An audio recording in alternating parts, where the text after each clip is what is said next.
So, this is a really special moment for me and some folks that are here. Many of us in the room are familiar with the tragic genocide that occurred in Rwanda in the mid-90s, and it's important to understand some of the details with that in order to understand the story of our next speaker. Rwanda is a very small country in East Africa. It's about the size of Maryland. It is rural, it's very mountainous. It's called the land of 1,000 hills. And I can tell you from being there in March of this year that it's absolutely gorgeous. And it's home to the famous silverback mountain gorillas. The 1994 genocide that occurred in Rwanda was the culmination of centuries of ethnic tensions between the minority, long-ruled Tutsi group, and the majority Hutu group. Over the span of 100 days, 800,000 people were killed. Besides the number being incomprehensible to those of us in the room, the methods in which the killing occurred was also incomprehensible. It was primarily done with dull machetes, and people were left to die. Today, joining us from Rwanda, we have a very special speaker who I've had the privilege of knowing for the last 6 years. And he has a very unique connection to our community.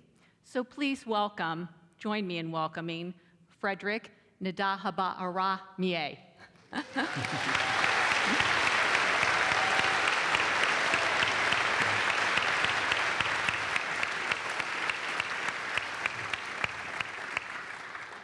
So Frederick, we've had a lot of chances to talk about your story, and you've shared with me that actually during the '94 genocide, your mother kept you in your home, and it was at a time where in Rwanda there weren't really any kind of good communication, no cell phone, as we've talked about, and so your sisters were curious after a period of time, and despite your mother's pleading, left the home and were victims and were killed. But you survived that time. But then in 1998, because there was still a lot of killings that was going on, you were in a van, you were taking a trip to see your aunt whose husband had been killed. So Frederick, can you tell us a little bit tell us the story of what happened that day? Thank you. During that day, it was hard for me to see what's going on. When I was having the trip going to see my aunt, I didn't get a chance to be there on time because the killers, when they stopped the bus, we knew that we were going to die. But they said that everyone from a bus get out, and each person, when you get out, they start to tie your arms behind your back. And including myself, so they took us into the jungle where they used to kill people, and they just beat us, they strip us off all around the face. So, and they said to me that you have to kill all of these people. And I just say, kill me first, like that way. And they didn't, they just strapped me, beat me all over, because I was only one young on the bus. Other people was older than me. And they said that they're going to give me a message. But the message, before the message, is just going to show me example. Each person, they just cut like when you're cutting wood or piece of wood by machete. They killed all of them, and I was still standing there. I lost my mind because saying what happened, what are they doing, I knew that it's the message is next to me. But I bet that message was to write a note and I can take it to the village. And my turn, they call me, they work on me to go to place where they kill people, cut leg, cut arms, cut head, I go to hanging somewhere else, street, to show people, just to make people afraid. And for me, it was my turn. They cut the rope, was tying my arms on the back, and they said, come, we're going to give you a message. But the message, it was to cut off my hands. And they walk on, I slept down, and they just begin. It took like 5 minutes to be able to cut off my arms on, because what happened, the machete was a really dull, very dull, can't cut any, even tomatoes. It was really sharp. Besides this, you see the pain was right there, from one arm's cut off and await another one. What I was asking was, please lift me 2 fingers. They didn't. And they left me there to die. And because there was no chance to find anyone who can help, I tried to stand up after that because they already left me in that jungle. I tried to stand up, which is really hard to be able to move up. And I tried many times to be able to stand up. By chance, I stand and I try to walk into the jungle, see if I can go back and find someone who can help. By chance, when I walk like 2 hours, I found 2 women find me, and they just tried to wrap around my arms just to fix that. It was the only way they can do that, and they took me to their house, where I spent the night. But you understand, I was not the person who can repeat what happened that time, that moment, and I just stayed there. Next morning, they found a military tank. They asked them if they can take me to the hospital, and they took me to hospital next morning, and I just spent there 6 months. I was in a coma, and whole total was 1 year. When I came back, wake up, and wow, I was like seeing people around the bed like that, crying and dying, and I see that I don't want to leave it, because when I see my arms are not there, and I try to use the medicine to kill myself, and because I was in a hopeless, useless, really feel like I don't want to live. I tried that, and medicine doesn't kill me. And I said, this is twice. I didn't die.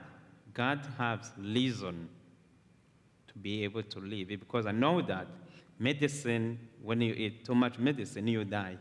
And it doesn't happen, so I realized that God has something to do. And I say, today I'm here to share with you this story. The message they were saying that is to let you know God loves you, and God is love. Yeah. So after you woke up from the coma, you were in the hospital for a year. Yes. You were taken to an orphanage, and there you met an American woman who ran an orphanage in Rwanda, who really gave you a lot of hope, taught you how to smile, and that's where the connection with Columbus comes in. Yes. Can you tell us about that, or do you want me to? I want to tell. Okay. Let's see. After 1 year, I went to the orphanage where I got love, where I got hope. And at the orphanage, was also hard to live at orphanage because I knew that it's not a place to be happy, a place to get relationships. Because the reason why I went there, my mom could take care of me. Right. It was a hard time for her. Also, to go back there was very difficult for me.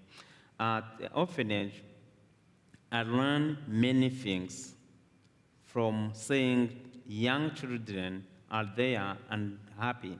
I just learned how to smile, just smile. That was my basic lesson. And other things was to learn how to move on. That anger was in me and the sadness.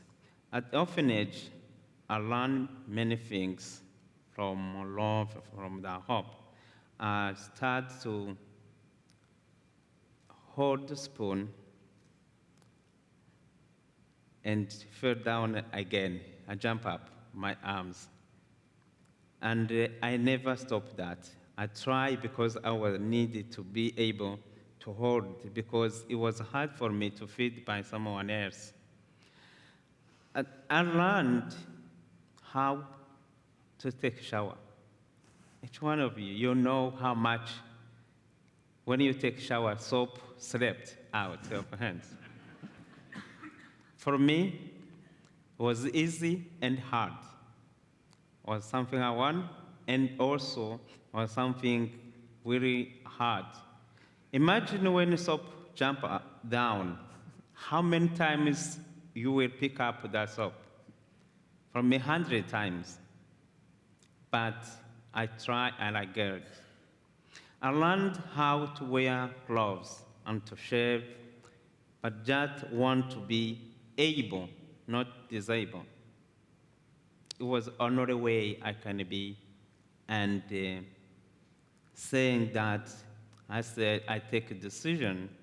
I want to teach and give that hope I received from orphanage, and also to change other people just like me.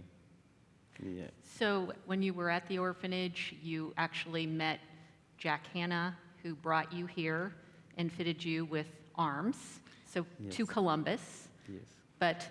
And the zoo, the Columbus Zoo and Partners in Conservation have been helping to support your vision of really helping people that are similar to you, that have some sort of a disability, and your partner, Zachary, who you met at the orphanage, have really created an entire center now that are supporting 200 children Yes. throughout that come to the center every day, children and adults. Yes. And you have created this from a room in a church to a now center that has been built. Yes. So can you just tell us a little bit about that? Um, And what was inspiring you to start that? Thank you. What happened when I was just living here, seeing how they fit my prosthetic hands, I called two fingers because there was another one I was asking for. And I realized that in the world, there is bad people and there is good people.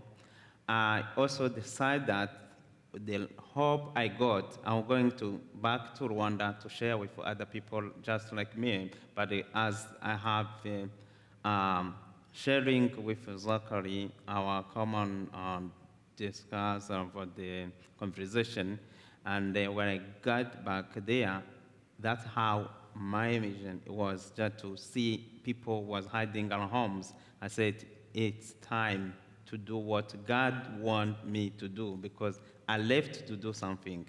And we start the center, and now we are saving 200 and around over 200 people.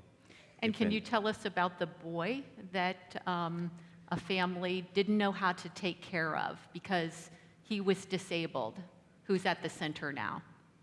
What happened during that time also, it was hard to, some families have children with disability, because some people think that it was punishment from God. This little boy, his parents, when they gave birth, they see that he can't do anything. and he grow in that way. They, around 6 years old, they take a decision to throw him away. So when they was having conversation, they share how they can buy a box to put him in. And they try to buy that, and when they want to put him in, he just smiled to them, and they stuck there, they stop, and they don't want what to do with that. So, and the next morning, they bring him at the center and see if he can live there. What we said, no people live at this center, but we will take care of him. We just train him, teach him how he can be able to do eat, do something around like other kids does. And also, next, when he came back at the center, he joined others, and now he's very strong. Yeah. It's great. It means that it's a hope he received and love from the center. That means the center now, it gives back the skills and the hope the people who was not able to get that love. Yes. So we're going to close with a story, a recent situation. You were in a coffee shop with some nuns, and can you tell us about being in a coffee shop in Rwanda and what happened, who you met?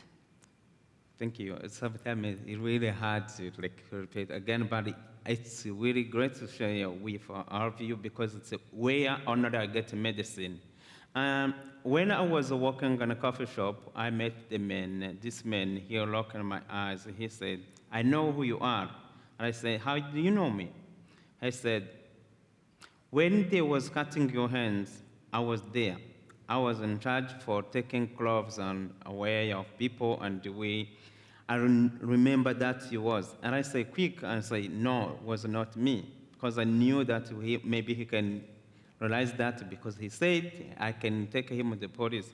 And I say, "No, this was an accident." He followed like, "No, you look like." I say, "Well, it was me. You remember what happened?" And like this, and he looked like.